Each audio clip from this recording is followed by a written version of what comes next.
¿Qué tal, benditos hermanos en Cristo Jesús? Como siempre, para mí es un privilegio por parte de Dios, de mi Señor Jesucristo, el que me estén dando la bendita oportunidad de un día más, bendito pueblo de Dios, para poder exponer esta bendita palabra de vida a todos aquellos que han sido llamados y escogidos.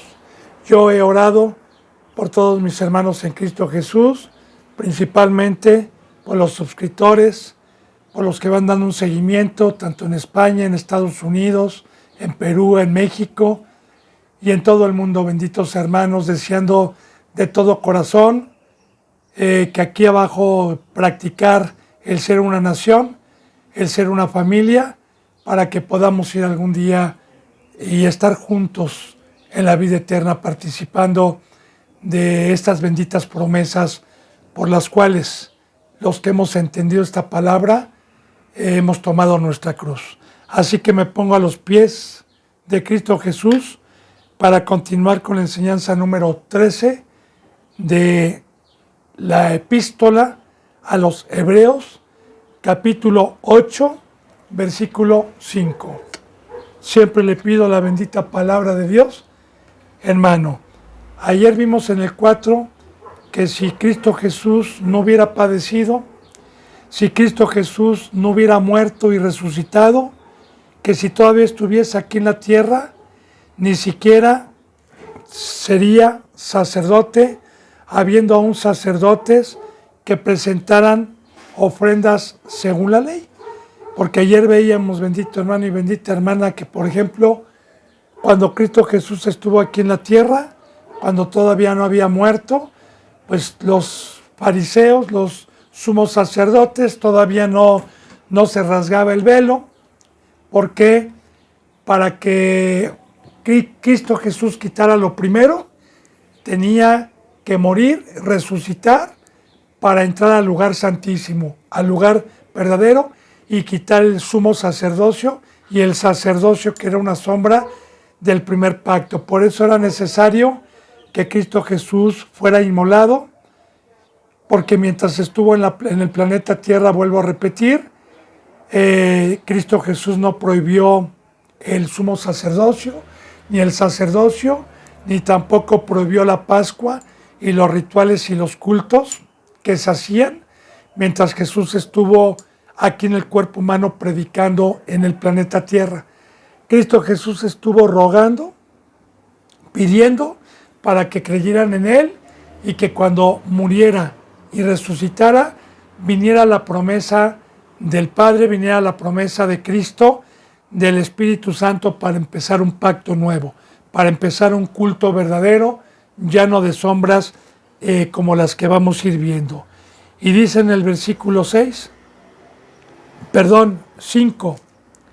los cuales, el primer pacto está hablando del primer sacerdocio, fíjese bien, los cuales sirven a lo que es figura y sombra de las cosas celestiales. Muy importante, a los cuales el primer pacto era un servicio a lo que es figura y sombra. Figura, una imagen, una sombra. Mire, por ejemplo, bendito hermano y bendita hermana, cuando hay mucho sol, usted pone su mano y va a reflejar abajo en el piso o en la mesa, o simplemente con la luz del foco en la noche. Usted haga la prueba, pone su mano y va a haber una sombra abajo. Y también va a haber una figura de su mano. Ahora, usted, para que me pueda entender, agarre un picayelo o un cuchillo y dele a la sombra de la mano. No es lo verdadero. Lo verdadero está aquí arriba. Lo de acá abajo es una sombra. Lo que estoy haciendo en la mesa, yo aquí tengo una mesa aquí abajo, ¿verdad? Y ahorita hay un poco de luz, yo pongo y alcanzo a ver mi sombra en la mano y mi figura también de la mano. Ya dándonos Dios estas comparativas, estos ejemplos, estas parábolas, que son ejemplos para saber que lo primero sí fue verdadero, con un pueblo físico de sangre y carne, pero que fue una preparación, no fue lo verdadero. Fue una preparación desde que entró el pecado. Ya le dije la vez pasada, los que han dado un seguimiento pueden entender el por qué. Desde que entró el pecado, Dios permitió como una sombra y una preparación para que viniera lo verdadero y mostrarnos que esta ley se enseñorea en la carne y que los cultos no podían ser celestiales, no podían ser espirituales, porque no había venido la resurrección. Fíjese bien lo que le voy a decir. Esta bendita vida que Cristo Jesús nos trajo por medio del bautizo para entrar a una cuarta dimensión.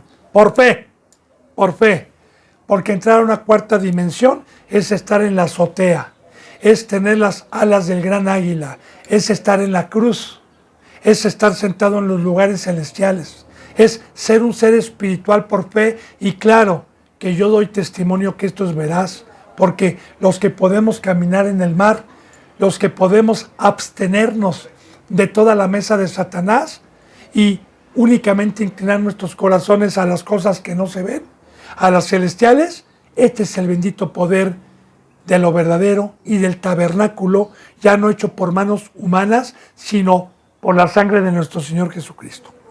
Entonces, aquí vuelvo a decir en el versículo 5, nos habla del primer pacto, que ese servicio era una figura y una sombra de las cosas celestiales. Dice, como se le advirtió a Moisés cuando iba a erigir el tabernáculo, diciéndole, mira, Moisés, haz todas las cosas conforme al modelo que se te ha mostrado en el monte. Aquí está. En el monte a Moisés se le mostró el tabernáculo que iba a erigir conforme al modelo, como una sombra. Entonces, sabemos que allá arriba en el lugar, en el tercer cielo, en donde está Dios, está el altar, hay un lugar santísimo, en donde está el trono y en donde precisamente entró nuestro Señor Jesucristo. Ahí es donde entró a ofrecer su sangre. Y el otro atrio, que es una figura celestial, hoy es la iglesia, que somos de arriba, no somos de abajo, y que estamos dando un servicio como una sombra de lo que iba a venir, como el primer pueblo, los que no eran sumos sacerdotes, sino sacerdotes que se encargaban de los candelabros, de que tuvieran el aceite, de que hubiera luz, de que no se apagara la luz y de que hubiera pan. Eso mismo nos encarga. Cristo Jesús tiene el trabajo de estar arriba como sumo sacerdote. Amén. Y nosotros tenemos delegado por Dios y por Cristo a los que estamos en la cruz, el estar trabajando también en la casa de Dios, la cual levantó Cristo Jesús, que es el templo, no hecho por manos humanas, sino con su sangre, en el cual nosotros estamos trabajando para que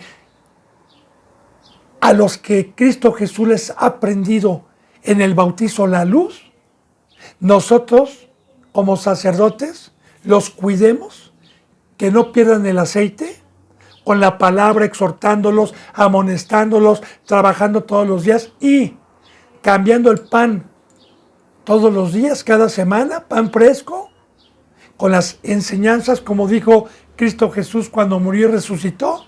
Toda potestad me ha sido dada en el cielo, por tanto vayan, bauticen en el nombre del Padre, del Hijo y del Espíritu Santo y enseñen todas las cosas que yo les vine a enseñar a ustedes. Amén. Entonces, era una figura nada más lo que se le mostró a Moisés cuando iba a erigir el tabernáculo, que fue el que estuvo en el desierto, el que se podía transportar, porque ya después que entraron a la tierra prometida, la tierra de Canaán, que después fue la tierra de Israel, ya después en los tiempos de los reyes, entonces Dios mandó erigir el primer templo, igual conforme al modelo, con un lugar santísimo, con un lugar santo, pero ya establecido en el monte de Jerusalén. Igual, una sombra. El tabernáculo diciendo, mira Moisés, haz todas las cosas conforme al modelo que se te ha mostrado en el monte. Y ese modelo fue el del cielo que Dios le mostró a Moisés. Dice, como una sombra de lo que iba a venir. Porque el que estuvo aquí no fue el verdadero, fue un modelo, fue una sombra. Pero hoy estamos en lo verdadero. Dice, pero ahora, tanto mejor ministerio es el de Cristo, es el suyo, cuando es mediador de un mejor pacto establecido sobre mejores promesas. Ahora, el primer ministerio que Dios dio fue una sombra, no pudo traerlo perfecto, fue un pacto que Dios estableció en la circuncisión, en la carne. Fíjese bien, vuelvo a repetir, bendito hermano y bendita hermana, desde que entró el pecado al mundo por un hombre y el pecado, la muerte, Dios tuvo que escoger a un pueblo sacado de los lomos de Abraham en carne para dejar una plataforma mediante la ley y los cultos que eran como parábolas, como ejemplos con figuritas cuando se le enseña a un niño a multiplicar con manzanitas, ¿verdad? Y se les pone 5 por 4 y se le pone un montón de 5 manzanitas, otro montón de 5 manzanitas, otro montón de 5 manzanitas, otro con figuras, porque las manzanas no es el resultado verdadero, sino son ejemplos, son imágenes que uno puede poner, ya sea con naranjas, con manzanitas, con mandarinas, ¿verdad? Con canicas, para enseñarle a multiplicar a un niño y que tenga el conocimiento de las matemáticas verdaderas y que la fruta me sirva para enseñarle. Así, exactamente, desde que entró el pecado, Dios tuvo que preparar y dejar una plataforma por medio de profecías, por medio de cultos, por medio de imágenes terrenales, que era una sombra de lo que iba a venir. Ahora, cuando vino Cristo Jesús, el ministerio que Cristo Jesús le dio al Padre fue mucho mejor, fue el último, fue el perfecto, porque vino con mejores promesas. ¿Cuáles promesas? Bueno, las promesas es que íbamos a ser uno solo con Dios, que íbamos a recibir la adopción como hijos, que íbamos a tener la resurrección, que estas palabras iban a estar en nuestros corazones y nos iba a quitar el velo y las íbamos a entender. Como en el Antiguo Testamento se le dijo a Daniel, Daniel escribe y sella, hablando precisamente de este pacto, porque no es para ustedes, y ellos quisieron indagar, así dice la palabra, ¿para qué época y para quiénes eran estas bendiciones? Pero les dijo, cierra y sella, porque no es para ustedes. Así que estas benditas promesas, este pacto de poner el entendimiento, la palabra en nuestros corazones, la oportunidad ya no de ir a una tierra de Canaán, sino ahora de ir al Evangelio, a lo verdadero, a la guerra verdadera, ya no con filisteos, con amorreos, con jebeseos, con hititas, sino ahora con Satanás y con todas sus huéspedes. Ahora no tenemos lucha contra sangre y carne, como en el Antiguo Testamento. Ahora tenemos lucha contra principados, contra potestades, contra gobernantes de las tinieblas, contra huéspedes de maldad, contra el mismo Satanás. Ahora tenemos una espada verdadera que no es física como en el Antiguo Testamento. Ahora tenemos un yelmo por fe espiritualmente, que es la salvación. La espada, que es la palabra de Dios, verdadera, ya no física. Ahora tenemos una coraza no física, sino que es la coraza de la fe. Ahora tenemos un calzado que no es físico, que es el de la fe, que es el llevar el evangelio, perdón. Entonces, ahora tenemos, bendito hermano y bendita hermana, lo verdadero, para que puedan tener la espada que utilizó el primer pueblo, las guerras físicas, era una sombra de lo que iba a venir, la lucha que tenemos hoy contra los demonios, contra las falsas congregaciones, porque hoy de igual manera, cuando nosotros hablamos con la Biblia, hablamos de la cruz, hablamos de la verdad, y aquellos sacan su espada, que es la mentira, que es la obsedad de Satanás, hay una guerra, hay una batalla. Entonces, todo era una sombra de lo que iba a venir. Entonces, claro que en este pacto tenemos mejores promesas, porque una de las promesas también cuando uno viene, cuando uno es llamado, es el ser escogido. Y luego, cuando somos escogidos, la promesa con la que nosotros vivimos es la vida eterna. Bien, dice en el versículo 7, porque si aquel primero, os habla del primer pacto, hubiera sido sin defecto, ciertamente no se hubiera procurado lugar al segundo.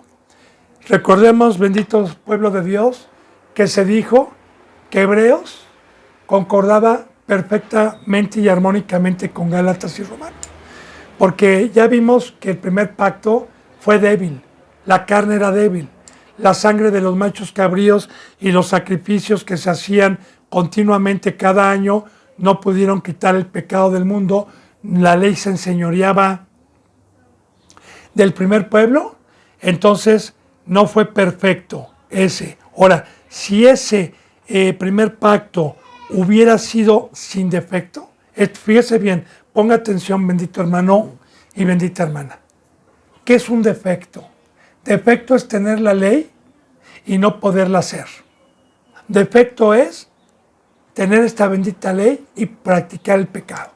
Ahora, si en el primer pacto hubiera sido el pueblo perfecto ante la ley, recuerde que vimos en Romanos 7, Señor, porque en mi mente está hacer lo bueno, en mi mente está hacer la ley, en mi mente estás tú, Señor, pero veo otra ley en mis miembros que me lleva cautivo al pecado, la carne, miserable de mí.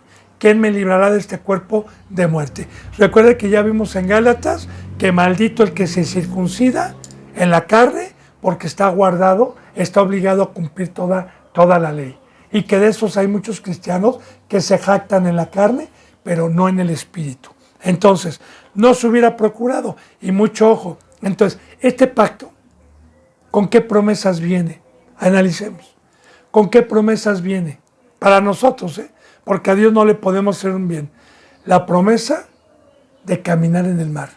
La promesa de estar en la cruz. La promesa de que esta ley no se enseñoree de mí, sino más bien esta ley la cumpla, que practique todos estos mandamientos, no en mi carne, no por obras, no en la circuncisión de la carne de jactarme, soy cristiano y estarlo gritando y cargar con mi Biblia, sino con las alas del gran águila, sino crucificado en la cruz juntamente con Cristo, para llegar a la estatura del varón perfecto que es el ministerio, apóstol, maestro, profeta, evangelista, diácono, diaconisa, profeta o profetiza. Amén, gloria a Dios. Y imitar a nuestro Señor Jesucristo, que no se le conoció pecado.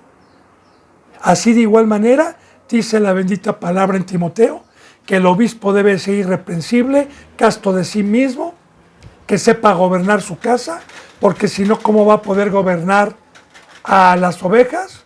No dado al vino, casado una sola vez, que tenga buen testimonio de los de afuera, no pecador en pocas palabras. Igual el diácono. Pero ¿sabe qué, bendito hermano y bendita hermana? Estas son las promesas que nos trajo Dios por medio de su Hijo de la perfección. Bien, dice en el versículo 8, porque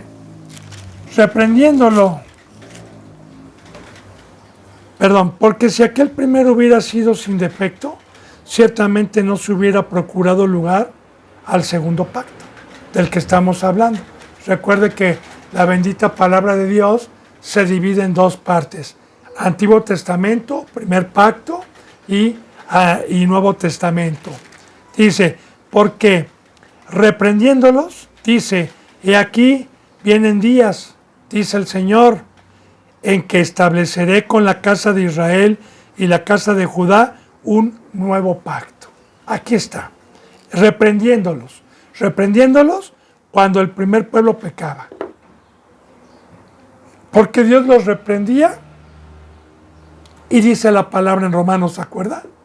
Que Dios con paciencia soportó los pecados pasados del primer pueblo, reprendiéndolos siempre, para que se viniera a establecer y a culminar el pacto de la perfección, el pacto de la verdadera adoración, el pacto de la verdadera alabanza, el pacto para lo que fuimos creados y fuimos diseñados de servir al Dios Todopoderoso y a Cristo Jesús nuestro Señor con nuestras almas, con nuestras vidas en la cruz.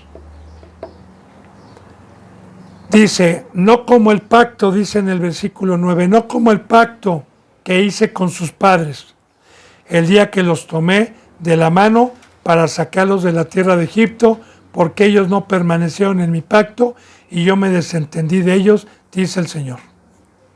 Y aquí está, no como el pacto, ¿verdad?, de sacarlos, de prometerles una tierra donde emana leche y miel física, porque todo era una sombra.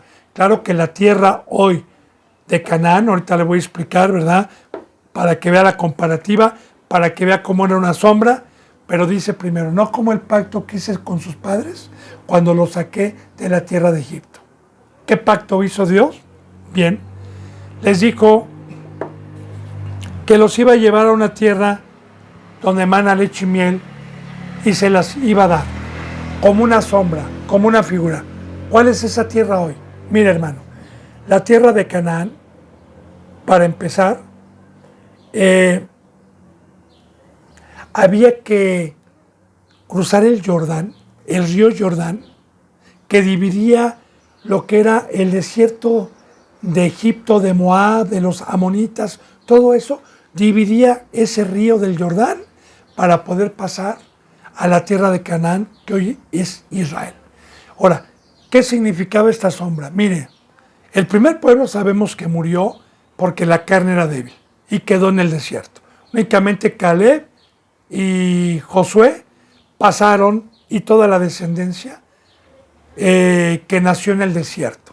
Ahora, tuvieron que pasar el Jordán con el arca que paró las aguas para pasar a la tierra prometida.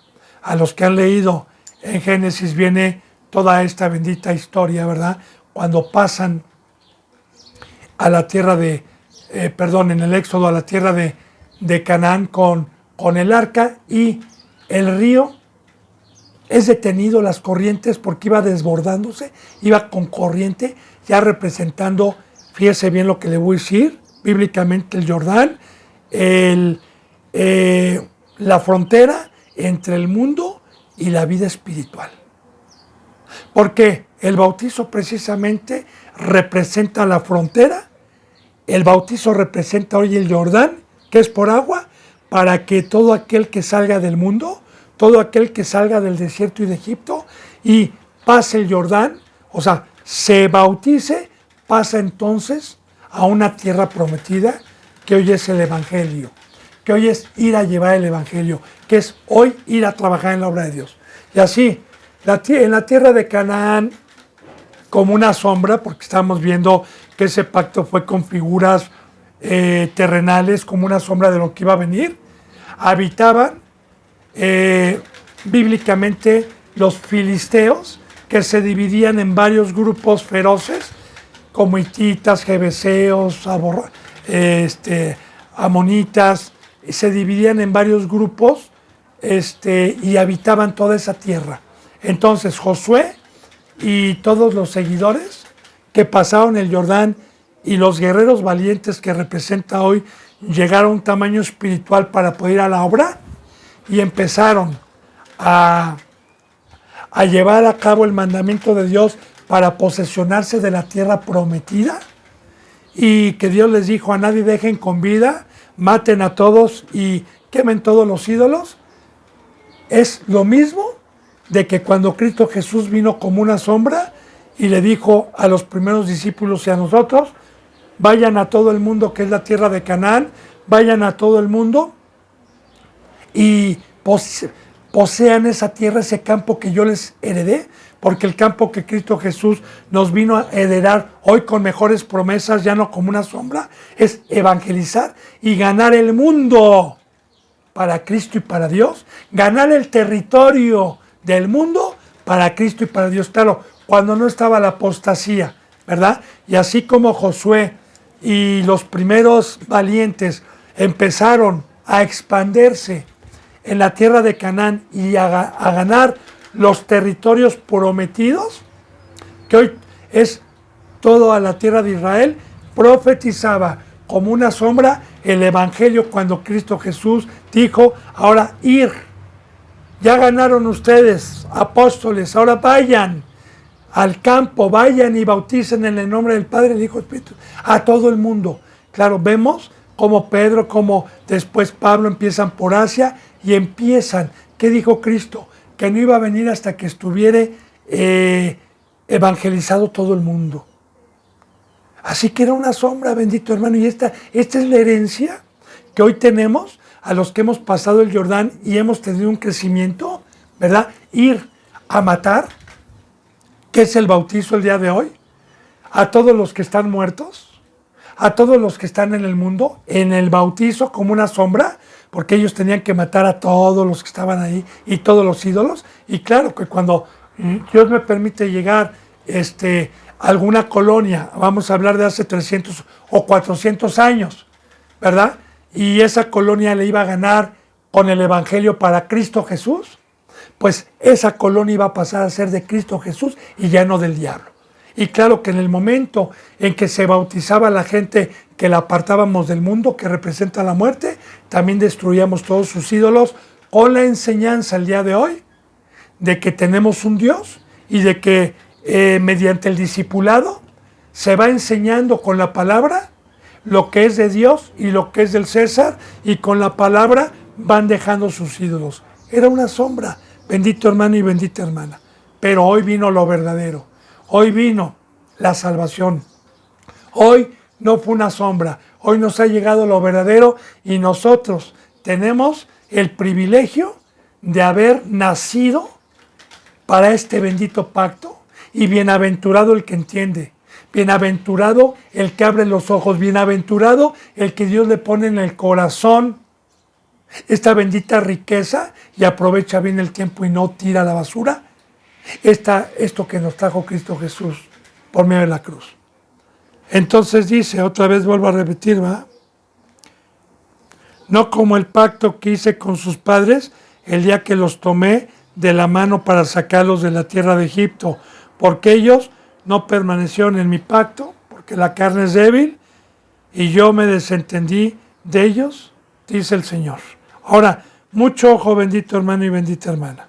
Si Dios, teniendo ese culto, se desentendió de ellos por no guardar el primer culto terrenal, ¿cuánto mayor castigo van a pensar ustedes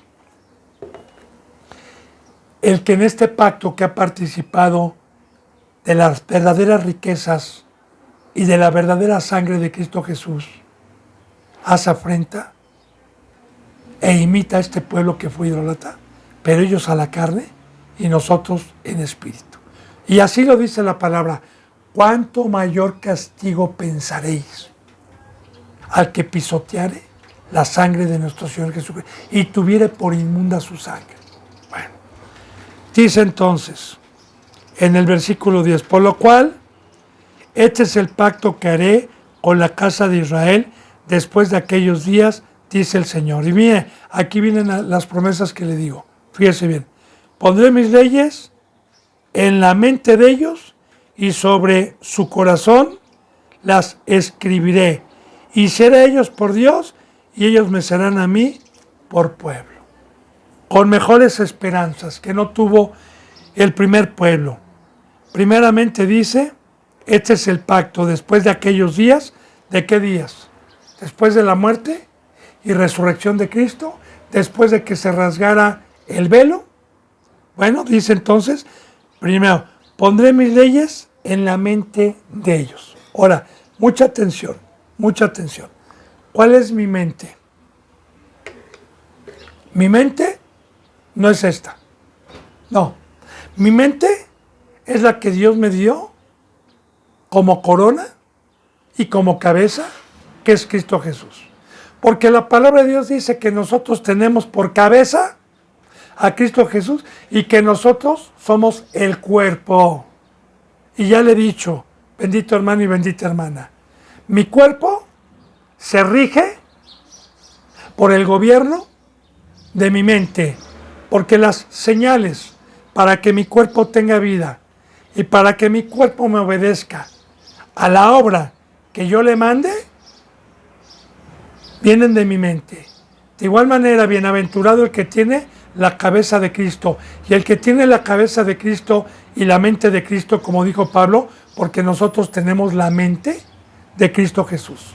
Bienaventurado el que tiene la mente, porque el que tiene la mente ha dejado sus razonamientos, ha dejado sus cuestionamientos, ha dejado la oposición, la terquedad, ha dejado el yo creo y el yo pienso, ha dejado eso que dicen, ¿verdad? Usa también tu pensamiento, no nada más lo que leas en la Biblia, no también, no, nada. Entonces, ahí está esta bendita promesa que no tuvo el primer pueblo, que no tuvo la cabeza de Cristo. Recuerde lo que vimos ayer, en el orden de Melquisedec. Melquisedec, sin genealogía, sin muerte, sin cruz todavía, sin derramamiento de sangre, como un orden. Pero ya después, nuestro Señor Jesucristo en la cruz para traernos estas bendiciones. Luego, y sobre su corazón las escribiré, otra promesa que no tuvo el primer pueblo, porque el primer pueblo, la ley la tuvo en piedras, cuando Moisés subió y se le dictó la ley y se esculpió en piedras. Entonces, la ley no estaba en los corazones de ellos. No tenían que estar pues en todo momento con escribas, en todo momento con los pergaminos, pero ahora no. Ahora, como dicen Corintios, como le dijo Pablo a los Corintios en una epístola, como dijo Pablo a los Corintios, cuando querían, los Corintios estaban en peligro de ser arrebatados por falsos apóstoles. ¿Qué les dijo Pablo? A ver, despierten Corintios. ¿Cuáles son nuestros títulos? ¿Cuáles son nuestros diplomas? ¿Cuáles son nuestras recomendaciones? ¿Qué no son? Cartas leídas en sus corazones. Cartas leídas de Dios en sus corazones. ¿Qué no son cartas leídas de Dios en sus corazones? No con tinta ni con plumas, sino con el Espíritu Santo. Entonces aquí, bendito hermano, recuerde que hoy un buen cristiano debe de tener y sacar de su corazón tanto el tesoro antiguo como el tesoro nuevo. El Antiguo Testamento y el Nuevo Testamento es otra promesa que esta bendita palabra, al que tuviera hambre, al que tuviera sed, al que estuviera en la cruz, al que fuera participante de practicar los mandamientos y no pecara, la palabra la íbamos a tener en nuestro corazón. Y es una riqueza y una promesa que nos trajo Cristo Jesús. Fíjese bien, ¿por qué le digo riqueza? Si meditamos. Porque bienaventurado aquel varón que puede tener esta palabra en su corazón. ¿Por qué? Esta es la vida. Porque va a venir Satanás con su mentira y le vas a decir, escrito está, escrito está, escrito está y escrito está. Va a venir Satanás por medio de una congregación y de falsos cristianos que quieran envolverlo y que quieran convencerlo al mundo y al pecado con palabras persuasivas, y usted le va a decir, escrito está, escrito está, escrito está. Y claro que es una bendición esta bendita palabra, porque nadie me podrá engañar, porque esta palabra en mi corazón es la espada forjada en la cruz con la sangre de Cristo Jesús para vencer a Satanás. Recuerde, ninguna otra arma puede vencer a Satanás. Rusia, China, Estados Unidos, Corea del Norte tendrán armas químicas, nucleares, armas poderosas, pero ninguna de las armas que están en el mundo tiene la tecnología y la capacidad para destruir a Satanás y a los demonios. Así que yo me gloreo ante todo ese engaño de Satanás, ante todas esas naciones que presumen sus armas y sus riquezas. Pobrecitos, no pueden ver las riquezas que Cristo Jesús me trajo a mí.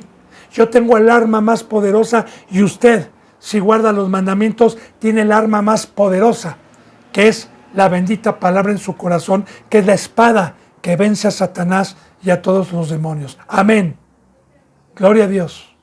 Entonces, escribiré sobre su corazón, las escribiré, y, fíjese bien, y seré para ellos por Dios, y ellos me serán por mí, mi pueblo.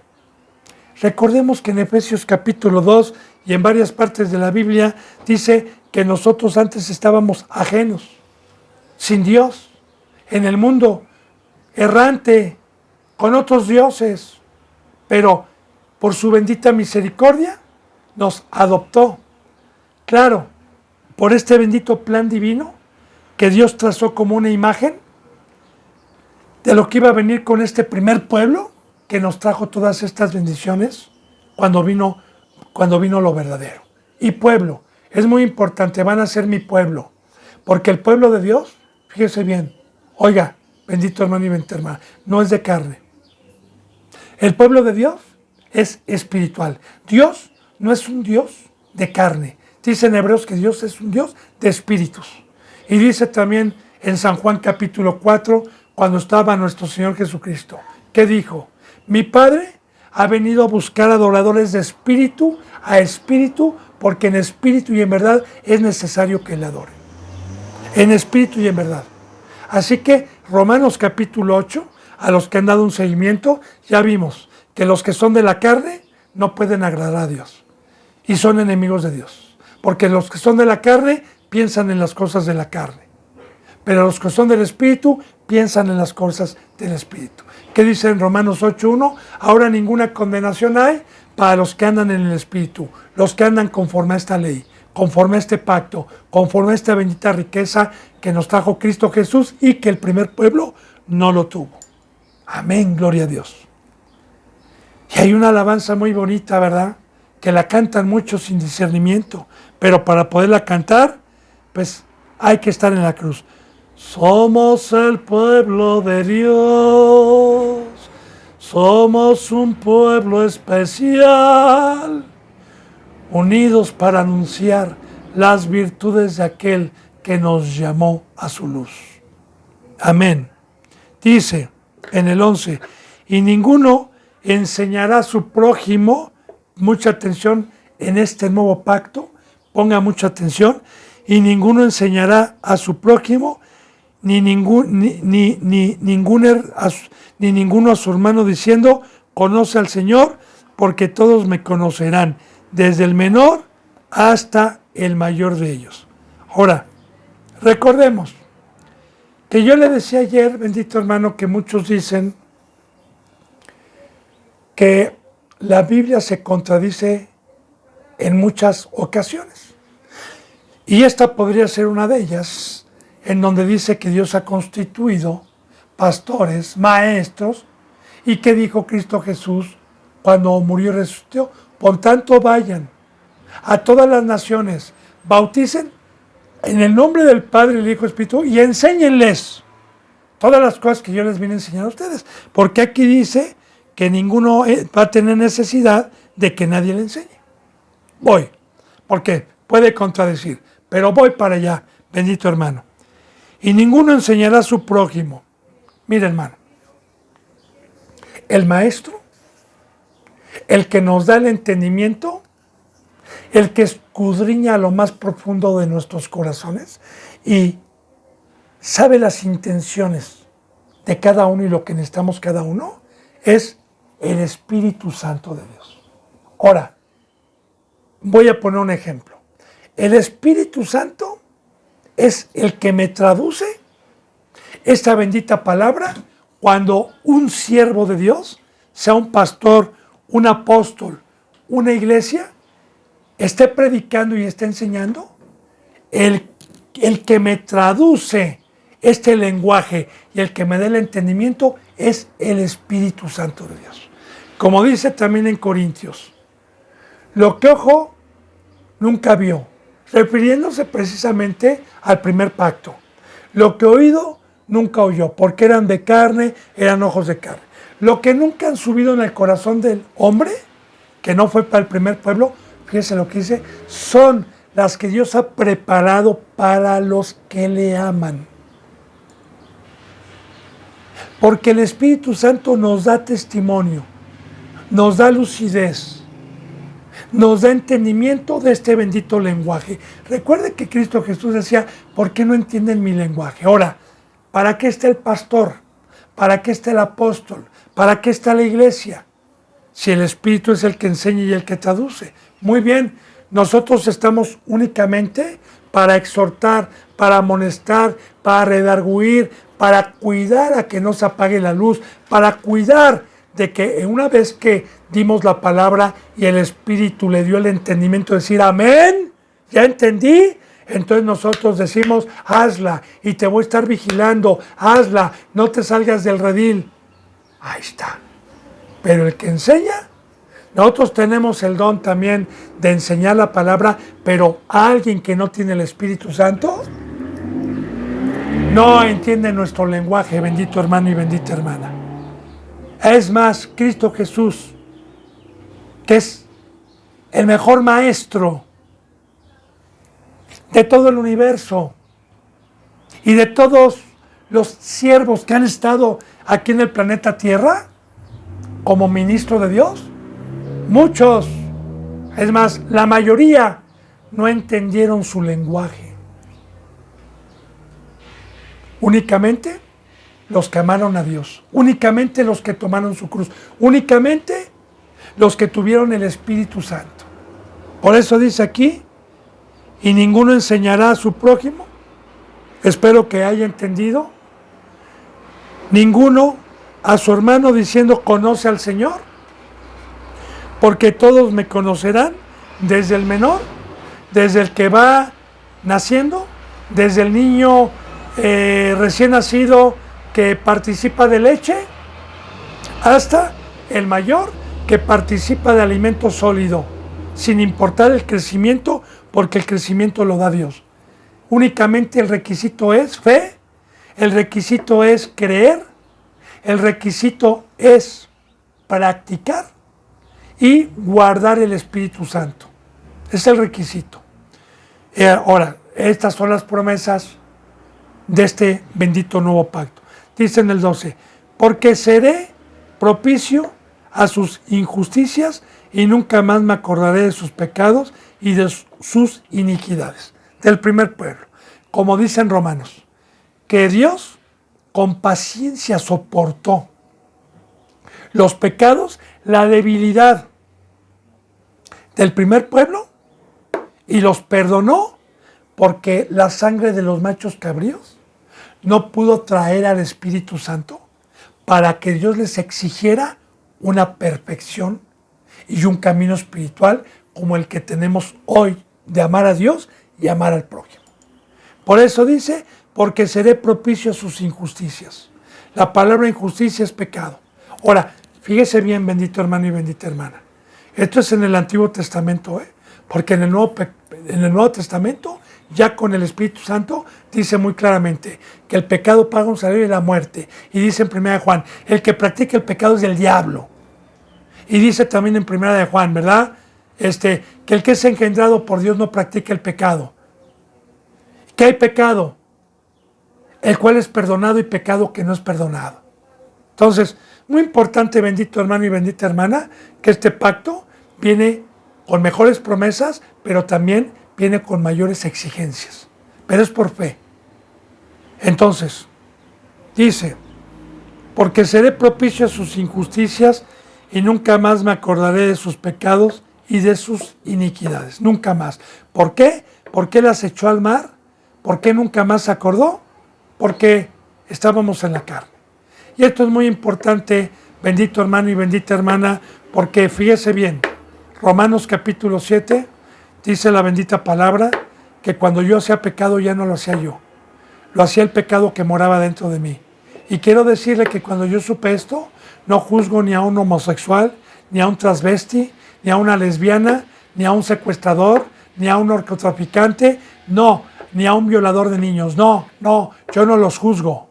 no los juzgo, porque todos esos pecados que hacen los seres humanos en la carne y que tienen demonios que los inclinan a alimentarse con esos pecados, para eso Cristo Jesús nos ha llamado a usted y a mí, para ir a llevar el Evangelio y para ir a libertar a toda esa gente que estuvo como nosotros estuvimos bajo maldición, para ir a libertarlos. Y en el momento en que se bautizan, Dios perdona a todas las iniquidades porque no fueron ellos. Pero sí, fíjese bien, mucho ojo. Dios dice, ya eres libre, ya te expulsé los demonios, ya rompí las cadenas del pecado, ahora, borrón y cuenta nueva. Ahora sí, vete y no peques más. Ahora sí, ¿puedo gobernar mis miembros? ¿Puedo abstenerme y no ser instrumento del diablo? Porque tengo a Dios y el diablo no me puede tocar y ya no puedo tener excusa ni pretexto. El único pretexto que puedo tener, que no va a ser pretexto, es porque amé más las tinieblas. Es porque amé más la mesa de Satanás. Es porque no vine a la luz para que mis pecados no fueran descubiertos. Nada más. Entonces, y nunca más me acordaré de sus pecados ni de sus iniquidades. Dice en el versículo 8:13. Al decir nuevo pacto, ha dado por viejo el primero, y lo que se da por viejo y se envejece está próximo a desaparecer. Mucho ojo, porque este versículo lo utilizan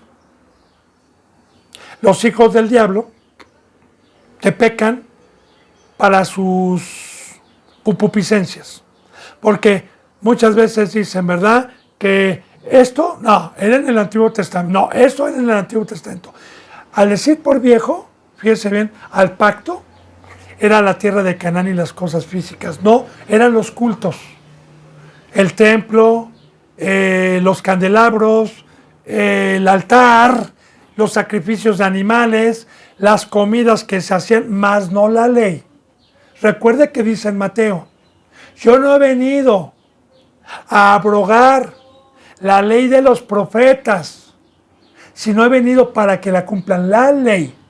Porque esta ley, recuerde que no la pudieron cumplir, mas ahora vino Cristo Jesús para cumplirla y añadió la ley del Nuevo Testamento para una perfección y una rectitud.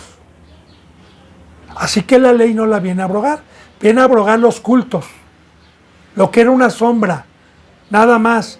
Yo le decía ayer, ¿verdad? Una sombra es que hoy yo ya no soy pastor de ovejas y ya no tengo un báculo terrenalmente hablando, con figuras y sombras de lo que era. Ahora yo tengo un báculo que es el Espíritu Santo. Ahora yo tengo un rebaño que no son animales físicos, sino son seres humanos, hijos de Dios, que me ha confiado. Ahora no los estoy llevando a pastar a un monte físico, ahora los estoy llevando a pastar con esta bendita palabra que es la palabra de Dios. Entonces, para que vaya entendiendo, hermano, las figuras, los ejemplos que Dios puso para que viniera. Ahora ya no estoy cuidando yo el aceite de candelabros, ¿verdad? El aceite que no, ahora estoy cuidando el Espíritu Santo para que no se apague. Yo espero que vaya entendiendo, es muy clara la bendita palabra. Bien, vamos a empezar el 9. El 9:1. Dice la bendita palabra de Dios. Ahora bien, aún el primer pacto tenía ordenanzas de culto y un santuario terrenal. Aquí está lo que le digo. Pongamos atención. En el primer pacto tenían ordenanzas, el primer pueblo, los sacerdotes, los sumos sacerdotes, tenían ordenanzas de culto. Los cultos, ya le dije cuáles son, ¿verdad? El entrar al lugar santísimo con sangre de animales, a ver por el pueblo, lebrillos, hacer los sacrificios fuera del templo. Los sacerdotes tenían el culto de los candelabros, etc. Tenían ordenanzas de culto, fíjese bien, ponga atención en esto, y un santuario terrenal, de aquí abajo, conforme al modelo. Recordemos, santuario. Santuario. Es donde se le sirve a Dios, donde se lleva la sangre, donde se le adora a Dios. Un santuario terrenal. Dice, porque el tabernáculo estaba dispuesto así. Y aquí vamos a ver, conforme al modelo que se le indicó a Moisés en el monte. Así estaba. No lo hicieron como se les pegó la gana, ni Noé tampoco hizo el arca como se le pegó la gana. No, todos estos hombres que Dios les ha dado instrucciones, lo hicieron exactamente conforme se les mandó. Así estaba dispuesto. En la primera parte, llamado el lugar santo, estaba el candelabro y la mesa y los panes de la propiciación. En la primera parte, llamado lugar santo. Como ya le dije, era donde trabajaban los sacerdotes. Ya le dije, yo ya le adelanté lo que significa el candelabro, ¿verdad? Se lo voy a volver a repetir. El candelabro, si usted se fija y lo busca en YouTube, en internet, y pone, ¿verdad?, el candelabro de los hebreos que estaba en el lugar santísimo, imágenes, y ahí le va a aparecer una pieza de oro que tenía en medio una base que era la que sostenía, ahora sí que como 3 tipos de U's, para que me pueda entender, añadidas a la base del medio, ahora sí que a la más gruesa, tenía tres partes añadidas, y tenía 7 luces, 3 en un lado, 3 en el otro lado y una en medio. Ahora fíjese bien, pongamos atención, qué maravillosa enseñanza, porque también el candelabro que se les mandó a hacer era en oro. Entonces, fíjese bien, las 3 partes que le dije que están añadidas a la base del medio son 6 lámparas que somos los seres humanos. La base del medio es Cristo Jesús, que nos vino a unir en Él como pámpanos, como ramas, y para que me pueda entender, Él el tronco y nosotros como ramas. Que Cristo Jesús, la luz del medio, vino a decir, ustedes son la luz, yo soy la luz del mundo, y yo he venido a prenderlos, yo he venido a darles el aceite, a darles la unción, como una sombra de lo que iba a venir, ¿verdad? Entonces, representa a Cristo Jesús con el hombre, que es el número 6, el hombre, lo terrenal. El número 6 representa lo terrenal. Bueno, entonces así estaba, ¿verdad? En el primer llamado lugar santo estaba el candelabro, la mesa y los panes de la propiciación. Que recuerde que Cristo Jesús nos ha venido a poner una mesa y nos ha venido a dar del maná y del pan. Como Él dijo, yo soy el pan, todo el que me come tendrá vida. Ya como una sombra de lo que iba a venir.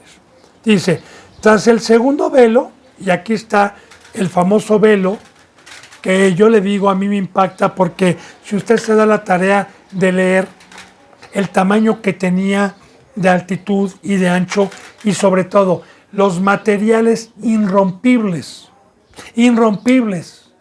que tenía el velo, que cuando Cristo Jesús, recuerda, este es el velo, bueno, no porque es el tabernáculo, pero ya en el templo que erigió Esdras y Nehemías, ¿verdad?, que fue el segundo templo que estaba constituido de igual manera y con un velo. Entonces, ese velo se rasgó. Y ese velo dividía el lugar de los sacerdotes, y el lugar santísimo se le llamaba el lugar santísimo porque ahí estaba el arca del testimonio, como vamos a ver. Pero tras el segundo velo estaba la parte del tabernáculo llamada el lugar santísimo. Y llamado el lugar santísimo porque, como una sombra de lo que iba a venir, ahí habitó Dios, en una caja de acacia. Dice, el cual tenía un incenciario dentro de oro, y el arca del pacto cubierta de oro por todas partes, en la que estaba una urna de oro que contenía el maná, la vara de Aarón que reverdeció y las tablas del pacto. Voy a detenerme un poquito aquí para poder explicar todos estos simbolismos, toda esta bendita sombra de lo que nos viene diciendo que el primero fue una sombra, fue una imagen para que viniera lo verdadero. Ahora, el incenciario era un instrumento en donde los sumos sacerdotes tenían que poner incienso, que era una fragancia que se quemaba, ¿verdad? Y que subía una fragancia, de hecho no era como el incienso que muchas veces nosotros conocemos corriente en los mercados que usan los hippies, ¿verdad? O que usan que estén unos olores horribles, no. Ese incienso se traficaba, se comerciaba, se mercaba. En aquel entonces había un incienso muy puro, con un olor muy grato. Así como hoy las mejores fragancias en los perfumes están en Francia y son los perfumes más caros en Francia, en Suiza, Cartier y varias fragancias. Así de igual manera este incienso era un incienso peculiar que representaba, fíjese bien, porque se prendía y subía como humo. En Apocalipsis, de hecho, nos da la descripción de lo que es el incienso. El incienso hoy son las oraciones, pero fíjese bien, de los santos, de los que no practican el pecado, porque la oración de un santo llega hacia arriba como olor fragante hacia Dios. Todo con simbolismos. Esto lo puede ver en Apocalipsis. Si no lo sabía, recuerda, ahí están mis contactos. Recuerde que le puedo hacer y ampliar para asegurar lo que yo le digo. Todo con la bendita palabra de Dios. De hecho, en Apocalipsis dice, ¿verdad?, que como incienso suben las oraciones de los santos como incienso y como olor fragante. Ahora, las oraciones de nosotros no se quedan aquí abajo. Los que tenemos el fuego de Dios, los que estamos con el fuego de Dios, sube como humo hasta arriba, hasta el tercer cielo, y entran hasta el lugar santísimo nuestras oraciones. Bien, ahora dice aquí, fíjense bien, dice, el cual tenía un incenciario y era de oro. El incenciario era de oro. Recuerde, ya con enseñanzas bíblicas, bendito hermano y bendita hermana, porque el oro bíblicamente, para no transquiversar la palabra de que nosotros somos hijos del rey y que tenemos que tener dinero y que Salomón tuvo oro y que todo es de oro en el altar y que no, esos entienden la palabra a lo terrenal por pecadores y por carnales y porque son hijos del diablo. No, recuerde que todo era una sombra de lo que iba a venir. El oro es un metal que para poderlo hacer puro, ¿verdad?, se mete al fuego para quitarle todos los metales añadidos, y que en el fuego, a una temperatura alta, esos metales que no son de oro se hacen a un lado con el fuego y queda el oro puro. El oro puro. De igual manera también, cuando Cristo Jesús vino y me bautizó en el nombre de Cristo Jesús, me quitó, me perdonó el pecado, mas no me quité el pecado yo, porque la palabra empecé a hacer un poquito de oro. Entonces, el fuego del Espíritu Santo, y mediante la palabra y mediante las pruebas, me fue purificando para quitarme todo lo que no era de Dios, para quitarme mediante el fuego y mediante la fe y mediante las pruebas todo lo que no era de Dios, hasta llegar al ministerio y ser de oro puro. Que el oro representa la santidad. Y quiero decirle algo muy importante, bendito hermano y bendita hermana, como simbolismos. A un rey terrenal como la reina Elizabeth, que ya murió, o un rey que tenga mucho dinero, si usted le lleva un regalo,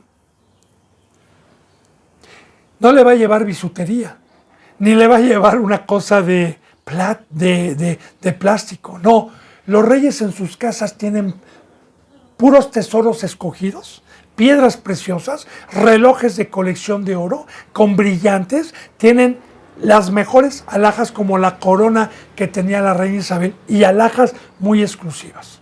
¿Recuerda usted los reyes del Oriente, cuando nació nuestro Señor Jesucristo, qué fue lo que le ofrecieron?